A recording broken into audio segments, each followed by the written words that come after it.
ॐ निधाय हृदि विश्वेशं विधाय गुरुवन्दनं बालानां सुखबोधाय क्रियते तर्कसङ्ग्रहः शङ्करं शङ्कराचार्यं केशवं बादरायणं सूत्रभाष्यकृतौ वन्दे भगवन्तौ पुनः पुनः ईश्वरो गुरुरात्मेति मूर्तिभेदविभागिने व्योमवद्व्याप्तदेहाय दक्षिणामूर्तये नमः।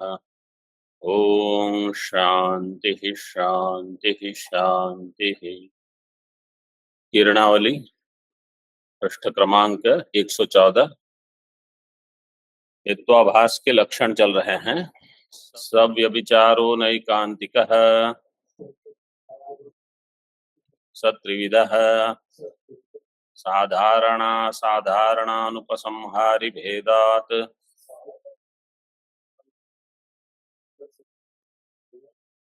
सव्यभिचार हेत्वाभास जो है वो है अनैकांतिक।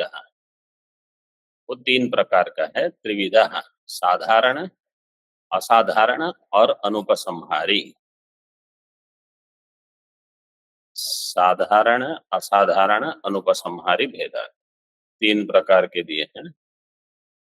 पहले सामान्य लक्षण कर रहे हैं सव्यभिचारो। टीका में देखिए, मूले सव्यभिचारो अनैकांतिक इति।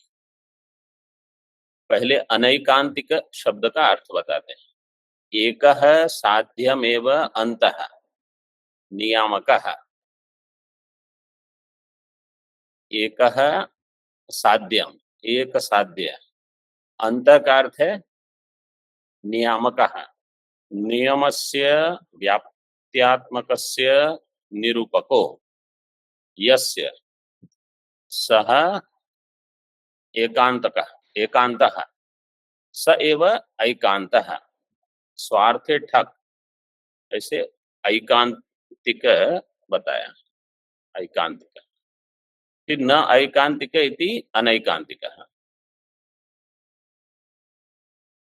एक अंत, एक अंत का अर्थ है साध्य। एक साध्य ही अंत है। अंत का अर्थ है नियामक। नियामक का अर्थ है निरूपक। किसका निरूपक होगा? व्याप्ति का। व्याप्ति है नियम। व्याप्ति रूप नियम का जो नियामक होगा वो कैसा होना चाहिए? एक साध्यमेव, तो हो जाएगा एक अंत है। जैसे आपने अन्यत्र सुना होगा, एकांते सुखमास्यता। एकांत का अर्थ क्या किया है? एक अंत है। वहां अंत का अर्थ, एक अंत का अर्थ ये नहीं है कि एक ही अंत हो जाए। अंत का अर्थ है उस एक में जहां सबका पर्यवसान हो। एकांत होगा ब्रह्म। साधारण तो अर्थ हम क्या करते, अंत में जहां अन्य अन्य जन न हो, ऐसे क्या है? एक ही अंत हो, एक में सब पर्यवसान। तो यहाँ पर्यवसान साध्य में हो तो उसको कहा जाएगा एकांत है, और वही ऐकांत है। स्वार्थे ठक, साध्य निरूपित व्याप्तिमान इत्यर्थ है। साध्य निरूपित व्याप्तिमान ऐकांतिक है। ऐकांतिक है क्या होगा? मतलब लक्षण किसका चल रहा है? अनैकांत, व्यभिचार का। सव्यभिचार और अनैकांत। हेत्वाभास का। मतलब ये उत्तर मैं चाहता था। हेत्वाभास का वर्णन चलता। हेत्वाभास में फिर ये हो वो हो जो भी हो, तो ये जो है ऐकांतिक जो होगा वो हेतु आभास होगा। न ऐकांतिक इति अनैकांतिक। फिर आगे ऐसे नए प्रत्यय करके अर्थ बताए। तो साध्य निरूपित व्याप्तिमान ये जो है ये हेतु के लिए है। अगर ऐसा हेतु है साध्य निरूपित व्याप्ति वाला, और वो भी नियत रूप से, मतलब हर समय साध्य से निरूपित जो व्याप्ति होगी उस व्याप्ति वाला हेतु है तो हेतु हो गया सद हेतु। और जो ऐसा नहीं है, न ऐकांतिक इति अनैकांतिक, तो हो जाएगा हेतु आभास। अभी उसको और एक तरह से बताते हैं। साध्य निरूपित व्याप्ति ग्रह प्रतिबंधक ग्रह विषय विशिष्ट इत्यर्थः। साध्य निरूपित व्याप्ति ग्रह प्रतिबंधक ग्रह विषय विशिष्ट। साध्य से निरूपित होगी व्याप्ति, मतलब व्याप्ति होगी साध्य का निरूपक, और साध्य हो जाएगा निरूपित। तो ऐसी व्याप्ति ग्रह, मतलब व्याप्ति का जो ज्ञान है उसको प्रतिबंधक करने वाला ज्ञान। देखो, ये हेतु आभास में पूर्व में हमने जो बड़ी टीका पढ़ी किरणावली की, उसमें एक चीज आपने देखी होगी, प्रतिबद्ध प्रतिबंधक, ये दो चीज बताते रहे। हालांकि ये शब्दों का व्यवहार उन्होंने नहीं किया, लेकिन टीका में एक होता है प्रतिबद्ध, जो ज्ञान प्रतिबद्ध हो जाएगा, और दूसरा होगा प्रतिबंधक, जिसके कारण अन्य ज्ञान प्रतिबद्ध हो जाता है। तो जो प्रतिबद्ध होगा उसमें कहा अनुमिति, और अनुमिति के कारण, अनुमिति के कौन से दो कारण बताए थे? परामर्श व्याप्ति और परामर्श। परामर्श और व्याप्ति। परामर्श और व्याप्ति, इन दोनों सहित अनुमिति, ये जब प्रतिबद्ध हो जाते हैं और उनका प्रतिबंधक कोई ज्ञान होगा, कोई व्याप्ति में प्रतिबंधक होगा, कोई परामर्श में प्रतिबंधक बनेगा, कोई अनुमिति में सीधे प्रतिबंधक होगा। इस प्रकार से वाक्य रचना ऐसे की थी, इदम ज्ञानम अस्य प्रतिबंधकः। ऐसे प्रकार, इस प्रकार से वाक्य पहले आ गए सब। तो यहाँ उसको ध्यान में रखिए, साध्य निरूपित व्याप्ति ग्रह प्रतिबंधक ग्रह विषय विशिष्ट है। ये जो ऐसा ज्ञान होगा जो प्रतिबंधक ज्ञान है, प्रतिबंधक ग्रह मतलब प्रतिबंधक ज्ञान होगा जिसका विषय उससे विशिष्ट जो होगा, ऐसा होगा हेतुआभास। तो सव्यभिचार में, परामर्श में अथवा अनुमिति में सीधे प्रतिबंधक नहीं होगा। प्रतिबंधक कहाँ होगा? व्याप्ति ग्रह में। व्याप्ति ग्रह प्रतिबंधक ग्रह विषय विशिष्ट, ये मुख्य बताना चाहते हैं इत्यर्थः। इतना स्पष्ट हो गया सबको? सरल है। व्यभिचारी इति यावत्, ये है व्यभिचारी। तस्य साधारणादि अन्यतमत्वम लक्षणम बोध्यम। अब उसके तीन लक्षण होंगे, साधारण, असाधारण, अनुपसंहारी। तो इसलिए दे दिया साधारणादि अन्यतमत्वम लक्षणम बोध्यम। टीका में नहीं, आगे मूल में तर्क संग्रह में। तत्र साध्याभाववत् वृत्ति, तत्र साध्याभाववद् वृत्ति साधारणो नैकांतिकः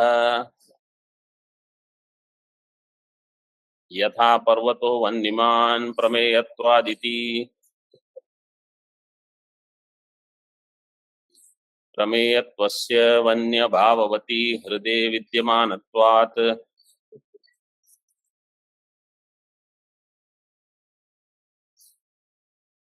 साध्य अभाववद् वृत्ति ही। तत्र, तत्र मतलब इन तीन में जो साधारण, असाधारण, अनुपसंहारी है, उसमें से जो प्रथम है साध्य अभाववद् वृत्ति ही, साध्य अभाव वाले अधिकरण में जो रह जाए उसको कहा जाएगा साधारणो अनैकांतिका। साध्य अभाव वाले अधिकरण में रह जाए, कौन रह जाएगा? हेतु, वह हेतु कहा जाएगा हेतु आभास। हेतु आभास दोष है कि दुष्ट हेतु है? हेतु आभास दोष है कि दुष्ट हेतु है? जैसे देखो यहाँ सव्यभिचार है, कहा व्यभिचार क्या है? दोष है। तो सव्यभिचार क्या होगा? दुष्ट हेतु होगा। प्रयोग दोनों के लिए कर दिया है। जैसे बाध होगा दोष, बाधित होगा हेतु आभास। साध्याभाववद वृत्ति ही साधारणो अनेकांतिका। यथा दृष्टांत है, प्रसिद्ध दृष्टांत ही है, देख लिए हैं हमने। पर्वतो वन्यमान प्रमेयत्वाद इति। पर्वत वन्य वाला है क्योंकि वो प्रमेय है। प्रमेयत्व कहाँ मिलेगा आपको? सर्वत्र। क्योंकि प्रमेयत्व कैसा है? केवलान्वयी। केवलान्वयी। प्रमेयत्व है केवलान्वयी। जो केवलान्वयी होगा वो सर्वत्र रहेगा, कहीं उसका अभाव नहीं मिलेगा। तो अगर आप ये व्याप्ति बनाओगे, यत्र यत्र प्रमेयत्वम तत्र तत्र वन्नी, तो प्रमेयत्व तो सभी जगह है। तो हृदय में भी प्रमेयत्व है, घट में भी प्रमेयत्व है। प्रमेयत्वस्य वन्य अभाववती हृदय विद्यमानत्वात्। तो घट में तो शायद वन्नी हो जाए, हो सकती है। मैं जब यहाँ नया आया था तो पास में जो महात्मा थे, अभी तो चले गए हैं, वो एक बाल्टी जैसा था, उसमें अग्नि रखते थे कमरे में कि रात में ठंड लगती होगी ज्यादा, तो घट में भी वन्नी हो सकती है, तो रखते हैं। लेकिन हृदय में वन्नी नहीं होगी, तो इसलिए कहा हृदय में प्रमेयत्व है, प्रमेयत्व से वन्नी अभाववती हृदय विद्यमान। वन्य अभाव वाले हृदय में प्रमेयत्व होने से वहां व्यभिचार हो जाएगा। देखिए किरणावली में, हाँ वहां भी हो सकता है। नाना छिद्र घटोदर स्थित महादीप, वहां दीप रखते। साधारणादिषु मध्ये इत्यर्थः। तत्र का अर्थ है साधारणादिषु मध्ये। साध्यस्य अभाववती वृत्तिर यस्य सः। साध्यस्य अभाववती वृत्ति ही यस्य सः, ये किसका विग्रह है? साधारण अनेकांतिक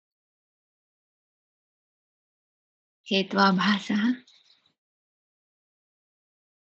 ये समास का विग्रह दिया है। समास के विग्रह से आपको समस्त पद देखना है। साध्यस्य अभाववती वृत्तिर यस्य सह साध्याभाववद वृत्ति ही, ये समस्त पद का यहाँ व्याख्यान। साध्य के अभाव वाले में वृत्ति का अर्थ है वहां रहने वाला, वो कौन होगा? साध्याभाववद वृत्ति ही। वो शब्द दिया है जो मूल में, उसकी व्याख्या कर दी, उसका समास विग्रह दे दिया। मोटा मोटा अर्थ तो समझ में आ ही गया है। केवल ये सब पंक्ति कैसे लगाना, क्या व्याख्यान कैसे किया है, वो सब समझने से अन्य ग्रंथों में इसका उपयोग हो सकता है। सपक्ष वृत्तित्व विशिष्ट साध्याभाववद वृत्ति ही साधारण इति फलितो अर्थ। सपक्ष वृत्तित्व विशिष्ट साध्याभाववद वृत्ति।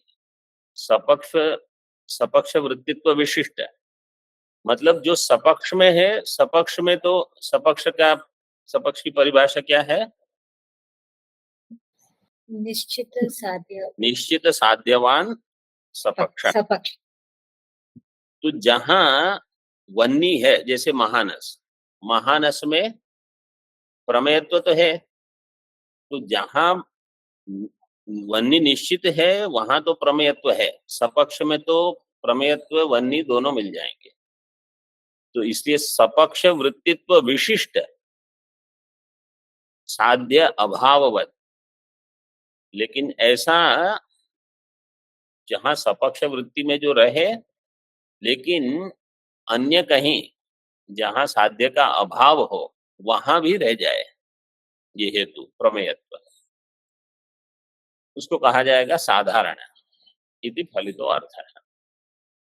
यथा इति, यथा पर्वतो वन्यमान, पर्वतः पक्षः वन्य संयोगेन साध्य। पर्वत में वन्य किस संबंध से रहेगा?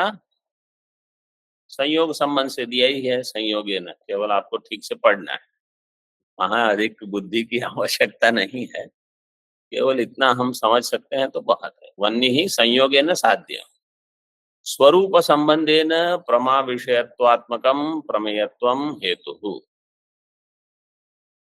वहां प्रमेयत्व, पर्वत में प्रमेयत्व पक्ष में रहेगा हेतु, पक्ष में हेतु रहे उसको क्या कहते हैं? पक्षधर्मता। पक्षधर्मता। स्वरूप संबंधेन प्रमा विषयात्मकम प्रमेयत्व, स्वरूप संबंध से प्रमा विषयात्मकम, प्रमा का विषय हो ऐसा प्रमेयत्वम। प्रमेयत्वम का अर्थ है प्रमा का विषय होना, जो जो प्रमा का विषय होगा वो प्रमेय होगा। वो स्वरूप संबंध से प्रमेयत्व हेतु वहां रहेगा पक्ष में। तत्र संयोगेन साध्यस्य वन्येः अभाववती जलहृदादौ प्रमेयत्वात्मको हेतुर्वर्तते इति प्रमेयत्वं साधारण व्यभिचार विशिष्टम। तत्र संयोगेन, वहां पर्वत में संयोगेन साध्यस्य, साध्य है वन्य, साध्यस्य वन्येः अभाववती, वन्य के अभाव वाले, अभाववती। अभाववती में क्या प्रत्यय लगा है? मतु प्रत्यय। मतु का मकार है, उसका वकार कैसे हो गया? मादुपदहायाश्च मतोर्वो यवादिभ्यः। मादुपधायाः मतो वोरवयवादिभ्यः, यह सूत्र है। वन्य है अभाववती जलहृदादौ, वन्य के अभाव वाले जलहृद में प्रमेयत्वात्मको हेतु वर्तते, वहां प्रमेयत्व है। इति प्रमेयत्वम साधारण व्यभिचार विशिष्टम, इसलिए प्रमेयत्व जो हेतु है वो साधारण व्यभिचार से विशिष्ट हो गया, मतलब दोष से विशिष्ट हो गया। दोष विशिष्टम, दोष विशिष्टत्वम प्रतिबद्ध प्रतिबंधक भावश्च पूर्वम दर्शितौ, ये पहले बता दिया है। प्रतिबद्ध प्रतिबंधक भाव, एक होगा प्रतिबंधक और दूसरा होगा प्रतिबद्ध। तो यहाँ क्या प्रतिबद्ध है? व्याप्ति। व्याप्ति, व्याप्ति प्रतिबद्ध हो रही है, और प्रतिबंधक ये दोष विशिष्ट हेतु। आगे देखिए, सर्व सपक्ष विपक्ष व्यावृत्त पक्षमात्र वृत्तिरसाधारण।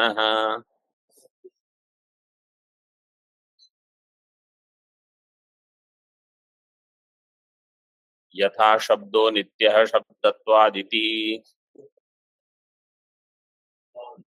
शब्दत्वं हि सर्वेभ्यो नित्येभ्यो नित्येभ्यश्च व्यावृत्तं शब्दमात्र वृत्ति।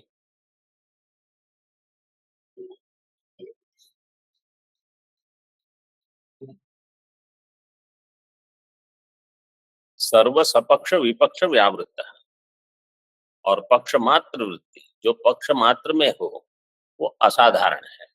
मतलब ऐसा अनुमान हमको भी नहीं करना है जो केवल पक्ष में हेतु हो, अन्य कहीं हेतु उपलब्ध ही ना हो। केवल दूसरे के अनुमान में ही दोष दिखाना ये प्रयोजन नहीं है, हमारे भी अनुमान में ऐसे दोष न हो। ये सब सपक्ष विपक्ष व्यावृत्त है, केवल पक्ष मात्र में रहे। यथा शब्दो नित्य शब्दत्वादिति, शब्दो नित्य, शब्दत्व कहाँ रहेगा? केवल शब्द में, केवल पक्ष में। इसका कोई सपक्ष नहीं मिलेगा, कोई विपक्ष नहीं मिलेगा। नित्य, इसलिए देखो दिया है आगे, शब्दत्वम ही सर्वेभ्यो नित्येभ्यो अनित्येभ्यश्च व्यावृत्तम। शब्दत्व जो है वो अन्य सारे नित्य में भी नहीं रहेगा, अनित्य में भी नहीं रहेगा। क्यों? क्योंकि केवल शब्द में रहेगा, शब्द मात्र वृत्ति। ये असाधारण अनैकांतिक है। इस पृष्ठ पर नीचे टिप्पणी 1 और 2 ऐसे दो दी है। तो 2 नंबर तो वहां दिया है केवल व्यतिरेकी वारणाय, लेकिन 1 नंबर ये पृष्ठ में कहीं दिया है किसी के पुस्तक में? समझे, आपके पुस्तक में 1 नंबर कहाँ है? वो पृष्ठ पर टिप्पणी में तो 1 दिया है, लेकिन 1 तो मुझे तो मिला नहीं। कोई अतिव्याप्ति का वहां वर्णन चाहे। स्वामी जी पिछले पेज में थर्ड लास्ट लाइन, अच्छा, वो पदकृत्या 1 नंबर, उसकी टिप्पणी यहाँ है। ठीक, मतलब ऐसे अन्य अन्य चीज भी थोड़ी देखते रहना। पूर्व पृष्ठ पर पदकृत्या में अथ फिर 1 नंबर दिया है ना, वो अगले पृष्ठ पर टिप्पणी अगले पृष्ठ पर है, मतलब अगले मतलब 115 में है। नंबर 114 में दिया है, लेकिन उसका व्याख्यान 115 में किया है। Not that one, Swamiji. It is for Shabdo Nityaha. In Moolam, second line, Shabdo Nityaha Shabdatvat, it is there. For that, this is Tippani. शब्दो नित्य शब्दत्वात्, लेकिन ये तो शब्दो नित्य कृतकत्वात् ऐसे दिया है। हाँ, ये विरुद्ध के लिए है। वो आगे पूर्व में वही दिया है ना, पूर्व पृष्ठ में देखो पदकृत्या में, अथ विरुद्धे अति प्रसक्ति ही इति माँ अस्मद्रुप्यः, क्योंकि वहां दिया है शब्दो नित्य कृतकत्वात् इति विरुद्धे, विरुद्ध हेतु का है।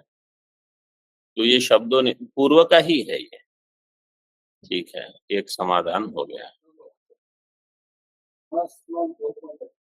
मास्म, हाँ, मास्म अलग अलग करना। हाँ, मास्म द्रुप्य, जैसे क्लैब्यम माँ स्मगम पार्थ। ठीक है, अभी अगले पृष्ठ पर देखो 116 में इसकी टीका है। मूले सर्वसपक्ष इति सर्वेभ्यः सपक्षेभ्यो विपक्षेभ्यश्च व्यावृत्तः पक्षमात्र वृत्तिश्च इति विग्रहः। सर्वेभ्यः सपक्षेभ्यो विपक्षेभ्यश्च व्यावृत्तः, जो सर्व सपक्ष विपक्ष सभी से व्यावृत्त हो, केवल पक्ष मात्र में रहे, ये उसका विग्रह दिया। शब्दः ये पक्ष है, नित्यत्वं स्वरूप संबंधेन साध्यम्, तच्च ध्वंसा प्रतियोगित्वे सति प्रागभावा प्रतियोगित्वम्। ध्वंसा प्रतियोगित्वे सति प्रागभावा प्रतियोगित्वम्, ये क्या है? Nitya. नित्यत्वम। देखो तच्च दिया में दच्च दिया है ना, उसमें वो तत् है, वो नित्यत्व। नित्यत्व क्या है? जो ध्वंस का प्रतियोगी न हो और प्रागभाव का प्रतियोगी न हो। ध्वंस का प्रतियोगी नहीं होने से प्रध्वंसा भाव जिसका नहीं है, प्रागभाव प्रतियोगी नहीं होने से प्रागभाव जिसका नहीं है, इसलिए वो नित्य है। शब्दत्वाद इति जाति ही समवायेन हेतु। शब्दत्वात्, ये जो जाति है, हेतु दिया है शब्दत्वात्। शब्दत्व जाति समवायेन हेतु, समवाय संबंध से हेतु रहेगा पक्ष में। मतलब हमेशा हेतु पक्ष में संयोग संबंध से हो, वह आवश्यक नहीं है। अगर धूम है तो संयोग संबंध से पर्वत में रहेगा, लेकिन शब्दत्व है तो समवाय संबंध से शब्द में रहेगा। नित्यभ्यः नित्यत्व धर्मवत् परमाणुवादी सपक्षेभ्यः, नित्य धर्म नित्यत्व धर्म वाले परमाणु आदि है, ये हो जाएंगे सपक्ष, उनसे भी व्यावृत्त। मतलब वास्तव में वो सपक्ष बनेंगे ही नहीं। सपक्षेभ्य व्यावृत्त जब हम कहते हैं, सपक्ष से व्यावृत्त, इसका सपक्ष ही आपको नहीं मिलेगा।